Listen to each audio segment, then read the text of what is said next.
La música sonaba de fondo mientras el ambiente se cargaba de una tensión agridulce. Juan miró a Isabel a los ojos y suspiró profundamente antes de pronunciar aquellas palabras que marcaban el final de un ciclo. Lo siento, Isabel, lo nuestro no es viable, confesó con un tono cargado de resignación. Ella, con la mirada empañada por la duda, le cuestionó cómo podía saberlo si ni siquiera habían hecho nada, si no les habían dejado intentarlo realmente. Juan asintió con la cabeza, reconociendo que la situación se les había escapado de las manos. Ya, pero no, Never lo sabe, Emilio lo sabe, esto ya es un secreto a voces, explicó él, intentando buscar una pizca de cordura en medio del caos. Le preguntó entonces si ella no se sentía sucia y rastrera por lo que estaban viviendo.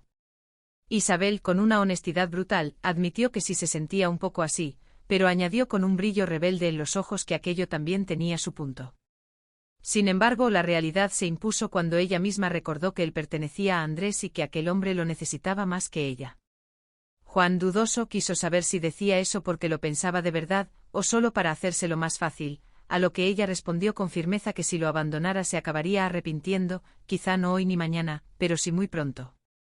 Juan sonrió con tristeza al reconocer la referencia cinematográfica y comentó que también había visto Casablanca, recordando a Humphrey Bogart. Isabel admitió que siempre le había hecho ilusión decir algo así, y le aseguró que no hacía falta que le diera más explicaciones. Si quieres que lo dejemos, pues lo dejamos, concluyó ella con una calma aparente. Juan le pidió que no se enfadara y le aseguró que si la coyuntura fuese otra, él sería el primero en actuar de forma distinta. En ese momento, la presencia de Emilio interrumpió la despedida. El portero saludó con su habitual tono servicial preguntando qué tal iban las reuniones con la señora vicepresidenta. Juan, recuperando su compostura de hombre de principios, respondió que aquello se había acabado, afirmando que un hombre de su responsabilidad tiene que estar por encima de los comportamientos adúlteros y de la tentación de la carne. Emilio asintió con comprensión, aunque no pudo evitar notar cierto nerviosismo en el ambiente. Juan le pidió que esa historia quedase como una anécdota entre ellos dos, a lo que Emilio accedió preguntándose a quién se lo iba a contar, justo antes de saludar al vegetariano que pasaba por allí, bromeando sobre su afición a las hierbas. La tranquilidad se rompió cuando Nieves apareció alarmada anunciando que le habían pegado al niño en el colegio. Juan intentó calmarla, pero ella estaba indignada, señalando que el pequeño estaba descalzo porque en su clase le habían quitado las zapatillas de 100 euros. El culpable era Javier Soto, un chico nuevo y conflictivo que ya había pasado por 5 colegios en 3 años. Juan preguntó si no habían intentado agotar la vía del diálogo, pero el niño explicó que tras negarse a entregar las zapatillas, el otro le atizó y se las quitó. Juan insistió en que lo correcto era decírselo al profesor del recreo para que aplicara el correctivo correspondiente, pero Nieves saltó indignada diciendo que eso solo serviría para que los compañeros lo crucificaran. Ella defendía que las cosas del patio se quedan en el patio y que el niño debía defenderse para no ganar fama de blando, recordándole a Juan las humillaciones que él mismo sufrió en el pasado. Aunque Juan intentó argumentar que aquello eran bromas entre amigos, Nieves recordó cómo le metían la cabeza en el váter. La solución de Nieves fue drástica: la próxima vez, una patada en los huevos, en el centro de gravedad. Juan se horrorizó ante tal modelo educativo, pero el conflicto ya estaba sembrado. Mientras tanto, en la comunidad de vecinos, la vida seguía su curso caótico. En este lugar donde lloran los payasos y las piedras siempre tienen algo que contar, los conflictos se multiplicaban en la escalera. Juan seguía dándole vueltas a su ruptura con la de enfrente con las hierbas, mientras Nieves no dejaba de recordárselo. El hijo de Juan, siguiendo los consejos de Nieves, decidió tomarse la justicia por su mano y regresó a casa con sus zapatillas y un reloj extra, presumiendo de haber atacado el centro de gravedad de su agresor mientras se ataba los cordones. Juan se lamentaba de que el niño creyera ahora que la violencia era la respuesta, mientras Nieves celebraba que por fin fuera un auténtico cuesta. La situación escaló cuando el padre de Javier Soto llamó a la puerta de Juan dispuesto a partirle la cara. Juan, aterrorizado, buscó excusas para no bajar, alegando que acababa de fregar el salón y estaba acorralado en una esquina. Los vecinos, ávidos de espectáculo, se congregaron para ver la pelea, pidiendo que se pegaran ya porque no les dejaban ver la tele. Juan intentó mantener su postura intelectual, afirmando que detestaba la violencia y que se negaba a hablar con alguien incapaz de resolver problemas a través de la palabra, lo cual, según él, era lo único que nos diferenciaba de los animales. El padre de Soto se marchó llamándole profesor mediocre, dejando a Juan con su dignidad herida pero físicamente intacto. En otro rincón del edificio, Belén se sentía desplazada por la nueva compañera de estudios de Emilio, una chica joven e inteligente interesada en el conductismo. Emilio intentaba explicar que solo eran compañeros y que estudiaban procedimientos experimentales de estímulo y respuesta para un examen práctico, pero los celos de Belén eran evidentes. Mientras tanto, Mauri se encontraba en un dilema sentimental tras recibir un beso inesperado de Diego, un hombre recién casado que ahora dudaba de su orientación sexual. Diego admitía estar hecho un lío, sugiriendo que quizá era un poco bisexual, a lo que Mauri respondió con su habitual sarcasmo que en la vida hay que elegir bando, como entre el Sevilla o el Betis.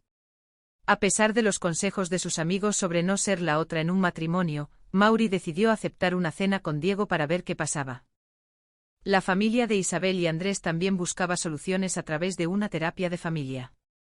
El terapeuta intentaba fomentar la sinceridad y la comunicación, pero la sesión tomó un rumbo inesperado cuando Isabel, animada a abrirse, confesó que su hijo Alex no era hijo de Andrés, sino de un polaco llamado Jaroslav al que conoció en su época de voluntaria. La noticia cayó como una bomba, dejando a la familia en un estado de shock absoluto, con Andrés procesando que su hijo no compartía su sangre y el niño preguntándose si alguien en esa casa decía la verdad. De vuelta en la junta de vecinos, Juan Cuesta se enfrentaba a una crisis de autoridad. Los vecinos le tachaban de cobarde por no haberse enfrentado al padre de Soto. Presionado por Nieves y por su propia necesidad de mantener la presidencia, Juan decidió aceptar el reto y llamar al agresor para concertar una pelea. Durante la llamada, grabada y escuchada por todos en manos libres, Juan intentó fanfarronear alegando ser profesor de gimnasia, mientras que el otro le amenazaba con su supuesta experiencia. Acordaron encontrarse a las 3 de la tarde para evitar que uno de ellos tuviera que comer con sus suegros.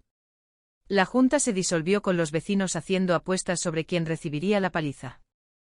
Emilio, buscando reavivar su relación con Belén, decidió seguir el consejo de su compañera de facultad y llevarla de excursión al campo para ver una cascada romántica. Sin embargo, no tuvo en cuenta que Belén detestaba la naturaleza y era alérgica a casi todo. La caminata por el monte se convirtió en un calvario para ella, que iba vestida con tacones y no entendía el romanticismo de caminar kilómetros bajo el sol. Emilio, entusiasmado con su plan de hacer cosas de novios, no se percataba del desastre inminente mientras consultaba un mapa dibujado a mano. Por otro lado, Marisa y Vicenta descubrieron por accidente los secretos financieros de Nieves al abrir sus cartas del banco. Al ver que tenía ahorrados 74.000 euros y 3 pisos alquilados, decidieron que debían actuar como Robin Hood modernos. Con la ayuda de Amparo, que sabía algo de informática, planearon usar la tarjeta de crédito de Nieves para darse algunos caprichos, justificando que le quitaban a los ricos para dárselo a las pobres. La noche de la cena entre Mauri, Diego y sus respectivas parejas prometía ser un desastre.